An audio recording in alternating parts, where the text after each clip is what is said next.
नमस्कार दोस्तों, मैं संदीप स्वागत करता हूं आप सभी का आपके अपने चैनल स्टडी विद संदीप विज्ञान में।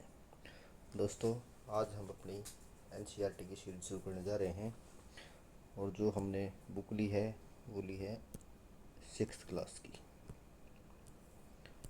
क्लास की ज्योग्राफी की बुक। दोस्तों, इसमें हमारा पहला चैप्टर है सौरमंडल में पृथ्वी। इसे हम लाइन वाइज लाइन पढ़ेंगे क्योंकि जो पीसीएस में या यूपीएससी में जो क्वेश्चन बनते हैं वो बिटवीन द लाइन बनते हैं, तो ध्यान दीजिए, बिल्कुल वर्ड टू वर्ड पढ़ना है। सूर्यास्त के बाद आकाश को देखना कितना अच्छा लगता है।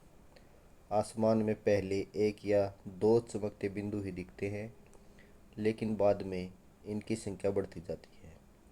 आप उनकी गणना नहीं कर सकते। ये किसकी बात हो रही है? ये बात हो रही है तारों की। तारे। संपूर्ण आकाश छोटी छोटी चमकदार वस्तुओं से भर जाता है, जिनमें से कुछ चमकीले होते हैं एवं कुछ धुंधले। ऐसा प्रतीत होता है मानो आकाश में हीरे जड़े हों। इनमें से कुछ टिमटिमाते प्रतीत होते हैं, लेकिन अगर आप उनको ध्यान से देखेंगे तो आप पाएंगे कि इनमें से टिमटिमाहट कुछ की टिमटिमाहट अन्य से अलग है। ये बिना किसी टिमटिमाहट के चंद्रमा के समान चमकते हैं। इन चमकीली वस्तुओं के साथ आप लगभग प्रतिदिन चंद्रमा को भी देखते हैं। यह अलग अलग समय पर अलग आकार तथा अलग स्थितियों में दिखाई पड़ता है। आप पूर्ण चंद्र को लगभग एक महीने में एक बार देख सकते हैं। यह पूर्ण चंद्रमा वाली रात या पूर्णिमा कहती है। पूर्णिमा जिसमें चांद पूरा होता है उसको पूर्णिमा कहते हैं।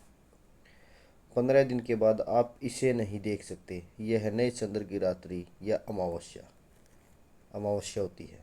जिस रात्रि में चंद्रमा में दिखाई नहीं देता वो अमावस्या की रात होती है। ऐसी रात में अगर आसमान साफ हो तो आप आसमान का अवलोकन अच्छी तरह से कर सकते हैं।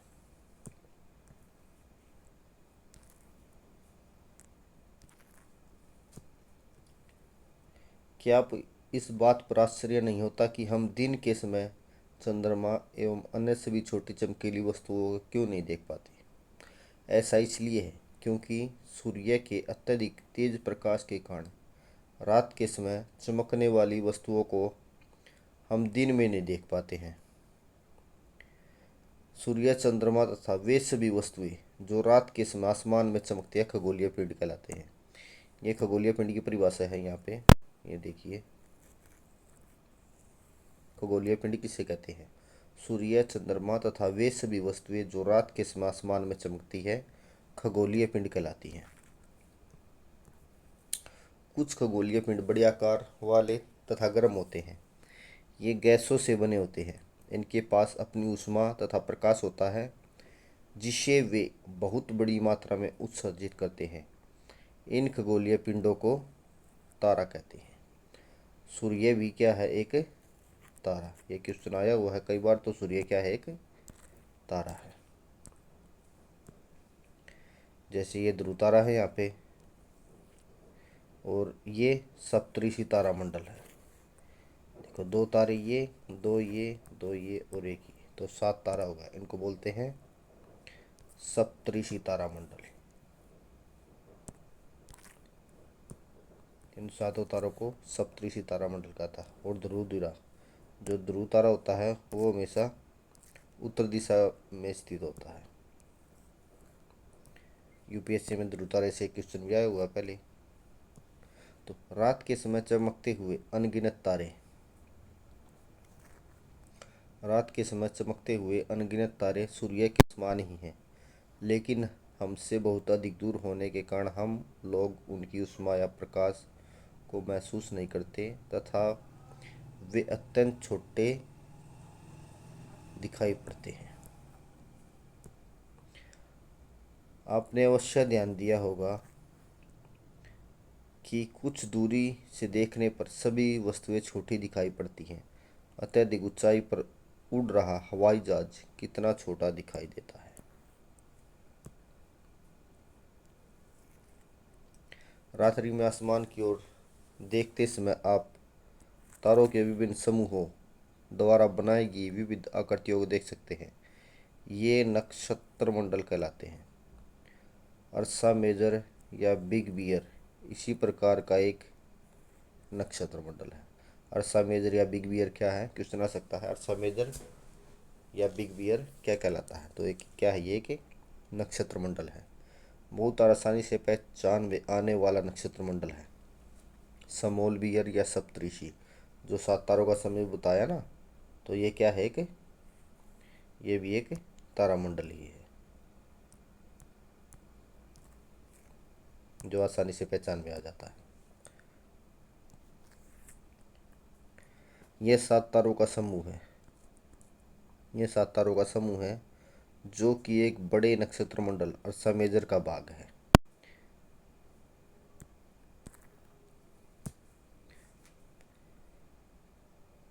अपने परिवार या पड़ोस में किसी बड़े व्यक्ति से कहिए कि वह आपको आसमान में और अधिक तारों, ग्रहों या नक्षत्र मंडलों को दिखाए। यदि कोई आपके पड़ोस में या परिवार में कोई जानकार है तो आप उनसे और सहायता ले सकते हैं। प्राचीन समय में लोग रात्रि में दिशा का निर्धारण तारों की सहायता से करते थे। उत्तरी तारा उत्तर दिशा को बताता, अभी बताया था ना आपको कि जो ध्रुव तारा होता है उसी को उत्तरी तारा बोलते हैं, और वो हमेशा उत्तर दिशा को बताता है। इसे ध्रुव तारा भी कहा जाता है। यह आसमान में हमेशा एक ही स्थान पर रहता है। हम सप्तऋषि की सहायता से ध्रुव तारे की स्थिति को जान सकते हैं। जैसे लड़की सांकेतिक दिशा बनाई हुई है ना, ये देखिए, ये संकेतक तारे हैं, और संकेतक तारों के बिल्कुल सामने अगर मैं सीधी रेखा खींचे तो सीधा ध्रुव तारे की ओर जाके मिलती है।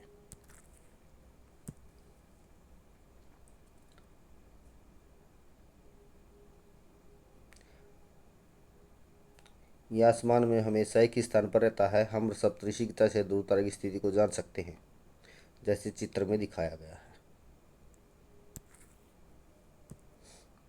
चित्र 1.1 में आप देखेंगे कि यदि सप्तऋषि मंडल के संकेतक तारों को आपस में मिलाते हुए एक काल्पनिक रेखा खींची जाए एवं उसे आगे की ओर बढ़ाया जाए तो यह ध्रुव तारे की ओर इंगित करती है। तो ध्रुव तारे की ओर इंगित कर रही है। कुछ खगोलीय पिंडों को कुछ खगोलीय पिंडों में अपना प्रकाश एवं ऊष्मा नहीं होती। वे तारों के प्रकाश से प्रकाशित होते हैं। ऐसे पिंड क्या कहलाते हैं, ग्रह। तो यहाँ पे क्या है, ग्रह की परिभाषा आ गई है। कुछ खगोलीय पिंडों में अपना प्रकाश एवं ऊष्मा नहीं होती, वे तारों के प्रकाश से प्रकाशित होते हैं। ऐसे पिंड ग्रह कहलाते हैं। वे तारों के प्रकाश से प्रकाशित होते हैं, ऐसे पिंड क्या कहलाते हैं, ग्रह। ग्रह जिसे अंग्रेजी में प्लैनेट कहा जाता है। ग्रीक भाषा के प्लेनेटाई शब्द से बना है, जिसका अर्थ होता है परिभ्रमक। तो परिभ्रमक का अर्थ क्या है, प्लेनेटाई, अर्थात चारों ओर घूमने वाला। पृथ्वी जिस पर हम रहते हैं एक ग्रह है। यह अपने संपूर्ण प्रकाश एवं ऊष्मा सूर्य से प्राप्त करती है, जो पृथ्वी के सबसे नज़दीक का तारा है। तो सूर्य है हमारी पृथ्वी के नज़दीक का तारा है। पृथ्वी को बहुत अधिक दूरी से जैसे चंद्रमा देखने पर यह चंद्रमा की तरह चमकती हुई प्रतीत होगी। तो रोचक तथ्य लिखे हुए यहाँ पे यूपीएससी के लिए ये बहुत ही महत्वपूर्ण होते हैं। देखो क्या लिखा हुआ है,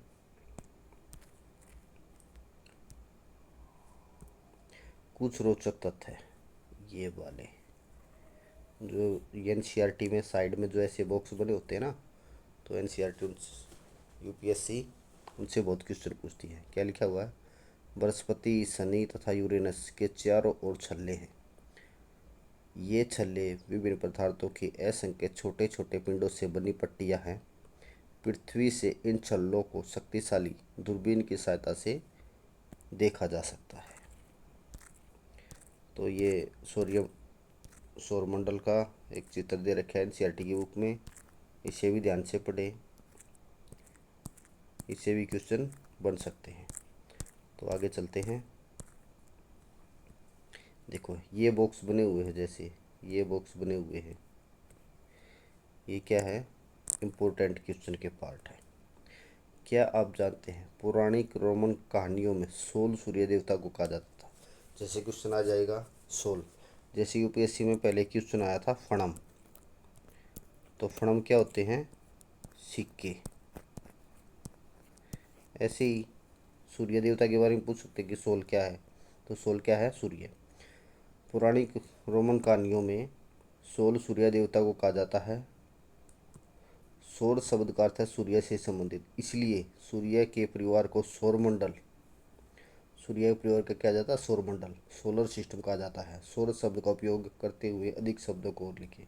यदि कोई आप लिखना चाहे तो लिख सकते हैं वाक्य, लेकिन इसकी कोई आवश्यकता नहीं है। ये सौरमंडल का देखो परिभाषा दी है। सौरमंडल किसे कहते हैं, सूर्य 8 ग्रह, सूर्य 8 ग्रह, उपग्रह तथा कुछ अन्य खगोलीय पिंड जैसे क्षुद्र ग्रह एवं उल्का पिंड मिलकर सौरमंडल का निर्माण करते हैं। उसे हम सौर परिवार का नाम देते हैं, जिसका मुखिया, जैसे परिवार का मुखिया होता है ना पिता या माता, ऐसे ही सौर परिवार का मुखिया कौन है, सूर्य। ये सूर्य के बारे में पढ़ो, यहाँ से देखिए, ध्यान दीजिए क्या लिखा हुआ है, सूर्य। सूर्य सौरमंडल के केंद्र में स्थित है, सेंटर में स्थित है। यह बहुत बड़ा है एवं अत्यधिक गर्म गैसों से बना है। इसका खिंचाव बल इससे सौरमंडल को बांधे रखता है। सूर्य सौरमंडल के लिए प्रकाश एवं ऊष्मा का एकमात्र स्रोत है। तो सूर्य क्या है, सौरमंडल के लिए प्रकाश एवं ऊष्मा का एकमात्र स्रोत। लेकिन हम इसकी अत्यधिक तेज ऊष्मा को महसूस नहीं करते, क्योंकि सबसे नज़दीक का तारा होने के बावजूद यह हमसे बहुत दूर है। सूर्य पृथ्वी से लगभग 15 करोड़ किलोमीटर दूर, 15 करोड़ किलोमीटर दूर है। ये देखिए, ये क्या लिखा है, शब्द की उत्पत्ति। ऐसे बहुत से शब्द जिनका उपयोग हम एक भाषा में करते हैं, अक्सर वे दूसरी भाषाओं के लिए बहुत भाषाओं से लिए गए शब्द हो सकते हैं। उदाहरण के लिए जियोग्राफी एक अंग्रेजी शब्द या ग्रीक भाषा से लिया गया है, जिसका अर्थ है पृथ्वी का विवरण। दो ग्रीक शब्दों से मिलकर बना है जीई, शब्द का अर्थ है पृथ्वी एवं ग्राफिया का अर्थ है लिखना। ग्राफिया क्या अर्थ है, लिखना। पृथ्वी के संबंध में और अधिक जाने। जैसे क्या लिखा हुआ यहाँ पे, जियोप्लस, जियोप्लसलॉजी पृथ्वी का अध्ययन, जियोपस मैट्री पृथ्वी का मापन, जियो प्लस ओइड, जियोइड पृथ्वी के आकार के अनुरूप। तो यहाँ पे ये ग्रह दे रखे हैं, ग्रह की परिभाषा क्या लिखा हुआ है, हमारे सौरमंडल में 8 ग्रह हैं। सूर्य से दूरी के अनुसार वे बुध, शुक्र, पृथ्वी, मंगल, बृहस्पति, शनि, यूरेनस, नेपच्यून। इनको यूरेनस और नेपच्यून को अरुण वरुण भी कह सकते हैं, इनका नाम है अरुण वरुण। देखिए, सूर्य से उनकी दूरी के अनुसार अंग्रेजी में ग्रहों के नाम याद करने का आसान तरीका। My very efficient mother just served us nut. तो my very efficient mother just served us nut, या बुध, शुक्र, पृथ्वी, मंगल, बृहस्पति, शनि, अरुण वरुण, सीधा भी याद कर सकते हो जैसा आप चाहो। आगे देखिए, सौरमंडल के सभी 8 ग्रह एक निश्चित पथ पर सूर्य का चक्कर लगाते हैं। ये रास्ते दीर्घवृत्ताकार में फैले हुए हैं, ये कक्षा कहलाते हैं। जो दीर्घवृत्ताकार है क्या है, कक्षा। बुध सूर्य के सबसे नज़दीक है, सबसे पहले वाला ग्रह क्या है, बुध, जो सूर्य के सबसे नज़दीक है। अपनी कक्षा में सूर्य के चारों ओर एक चक्कर लगाने में 88 दिन तो सबसे नज़दीक है बुध सूर्य के, और एक चक्र पूरा करने में 88 दिन लगाता है। शुक्र को पृथ्वी का जुड़वा ग्रह माना जाता है क्योंकि इसका आकार एवं आकृति लगभग पृथ्वी के समान है। तो ये क्वेश्चन है, ध्यान दीजिए। शुक्र को पृथ्वी का क्या कहते हैं? जुड़वा ग्रह, क्योंकि इसका आकार एवं आकृति पृथ्वी के समान ही है, इसीलिए इसको पृथ्वी का जुड़वा ग्रह कहते हैं। आगे देखिए क्या लिखा हुआ है। अभी तक प्लूटो को भी एक ग्रह माना जाता था, परंतु अंतर्राष्ट्रीय खगोलीय संगठन ने अपनी बैठक अगस्त 2006 में यह निर्णय लिया कि कुछ समय पहले खोजे गए अन्य खगोलीय पिंड 2003 यूबी 313 सीरस तथा प्लूटो बोने ग्रह कहे जा सकते हैं। बोने ग्रह का मतलब है कि ये ऐसे ग्रह हैं जो किसी अन्य ग्रह का चक्कर लगा रहे हैं, इसलिए इनको बोने ग्रह की कैटेगरी में रखा गया। अब आते हैं पृथ्वी पर। सूर्य से दूरी के हिसाब से पृथ्वी तीसरा ग्रह है। पहला कौन सा है? बुध। पहला है हमारा बुध, दूसरा शुक्र और तीसरा पृथ्वी। तो सूर्य से दूरी के हिसाब से पृथ्वी तीसरा ग्रह है। आकार में है पाँचवा और सूर्य से डिस्टेंस देखे तो तीसरा ग्रह है। सबसे बड़ा ग्रह है। यह ध्रुवों के पास थोड़ी चपटी, ध्रुवों के पास क्या थोड़ी चपटी, मतलब कि थोड़ी सी दबी हुई है, इस तरफ फैली हुई है और ध्रुवों से दबी हुई है। यही कारण है कि इसके आकार को भू आब कहा जाता है। भू आब का अर्थ है पृथ्वी के समान आकार।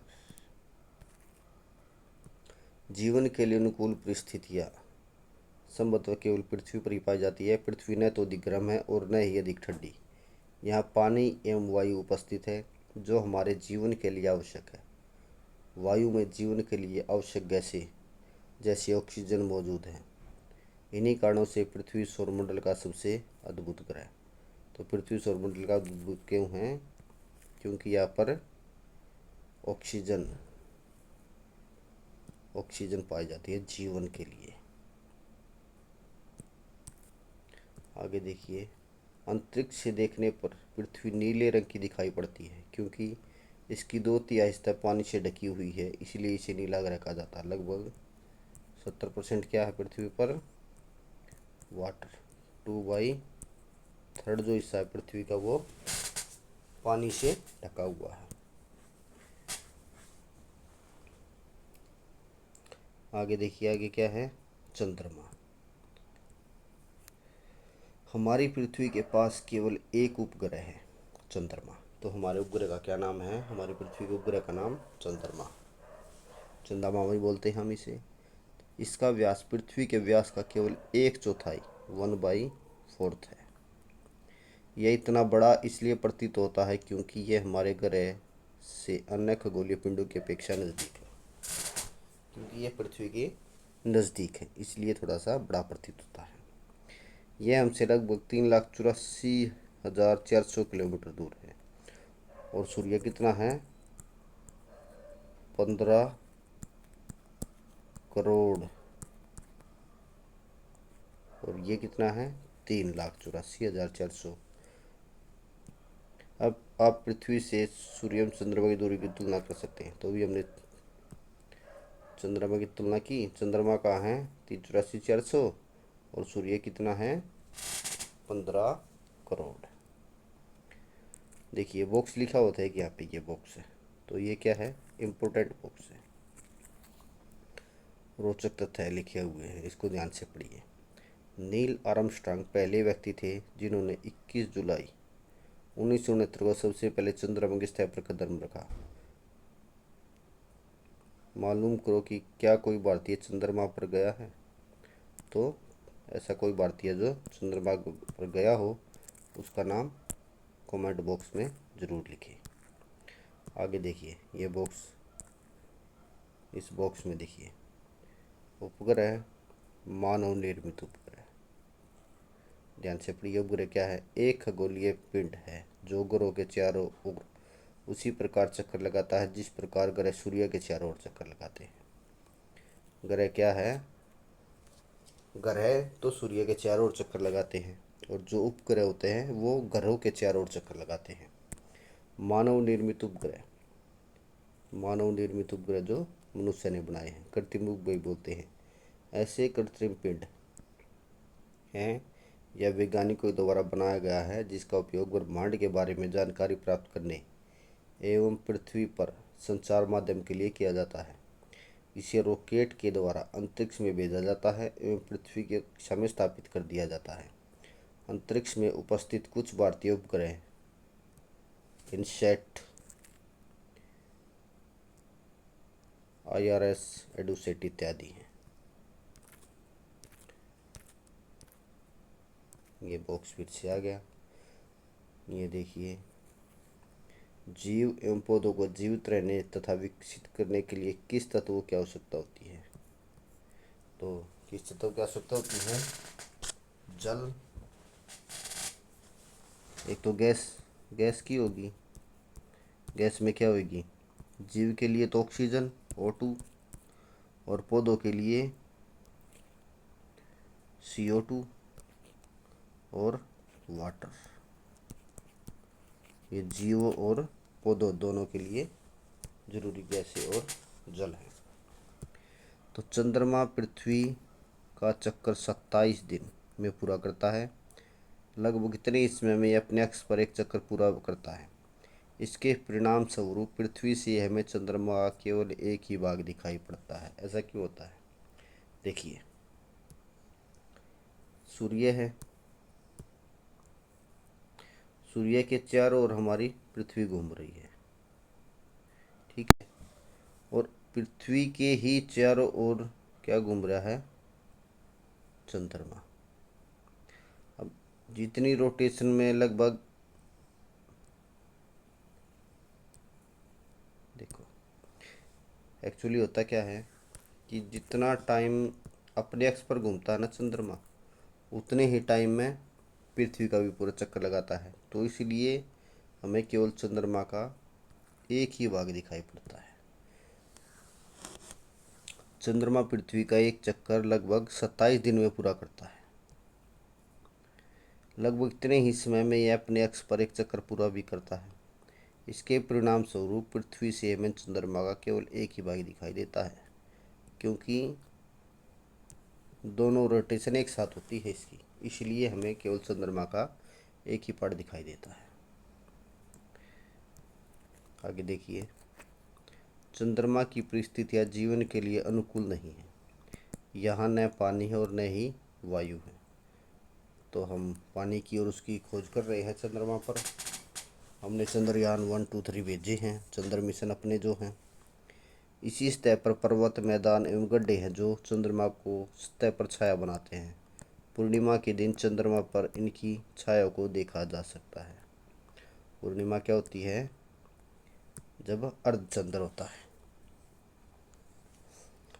क्षुद्र ग्रह, तारों, ग्रहों एवं उपग्रहों के अतिरिक्त, तारों, ग्रहों एवं उपग्रहों के अतिरिक्त असंख्य छोटे पिंड भी सूर्य के चारों ओर चक्कर लगाते हैं। इन पिंडों को क्षुद्र ग्रह कहते हैं। ये मंगल एवं बृहस्पति की कक्षाओं के बीच पाए जाते हैं। ये क्वेश्चन आया हुआ है पहले यूपीएससी में।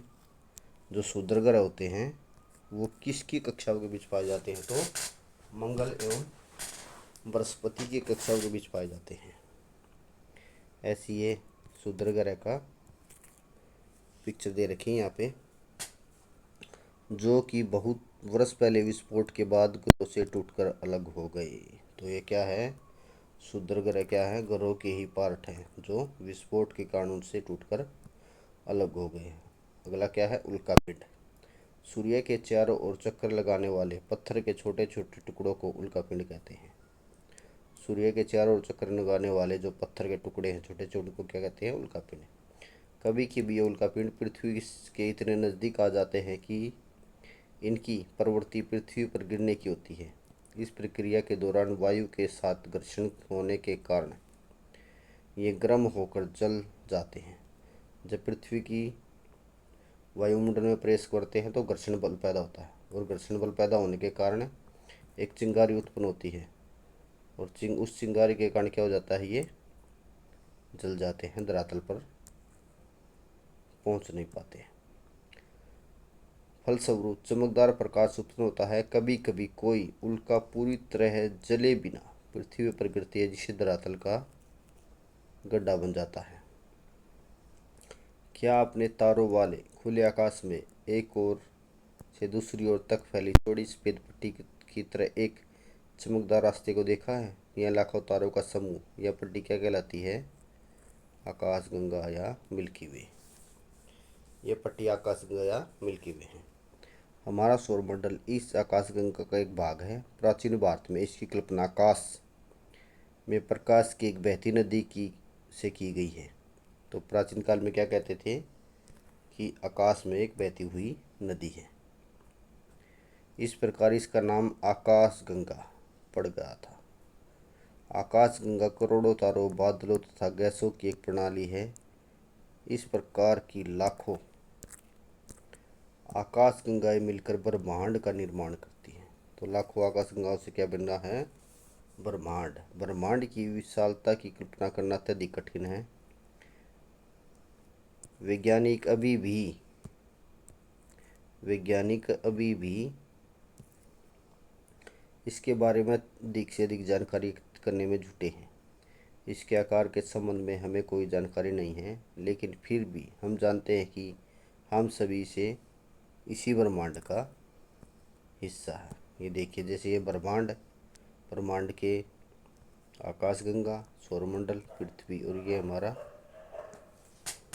जीवन है। यहाँ पे देखो, हमारी पृथ्वी किसके अंतर्गत आती है? सौरमंडल के। सौरमंडल किसके अंदर है? आकाशगंगा के। और आकाशगंगा क्या है? लाखों आकाशगंगाओं से मिलकर क्या बनता है? ब्रह्मांड।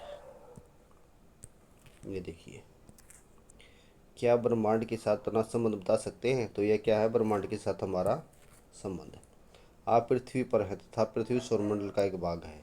हमारा सौरमंडल आकाशगंगा मिल्की वे का एक भाग है, जो ब्रह्मांड का एक हिस्सा है। ब्रह्मांड से जुड़े इस तथ्य का विचार कीजिए। इसमें लाखों आकाशगंगाएं मौजूद है, जैसा कि चित्र में कहा गया है।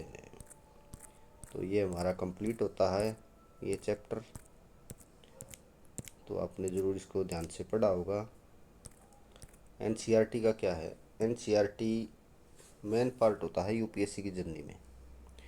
कोई भी जो भी जिस भी एस्पिरेंट ने यूपीएससी को क्रैक किया है, उसने क्या कहा है कि PYQ प्लस एनसीईआरटी। जिस भी साथी ने ये कंप्लीट किए हैं और बार बार इनका रिवीजन किया है, उसने अपनी यूपीएससी की जर्नी को और भी आसान बनाया है। तो आज के लिए इतना ही। मिलते हैं नेक्स्ट वीडियो में।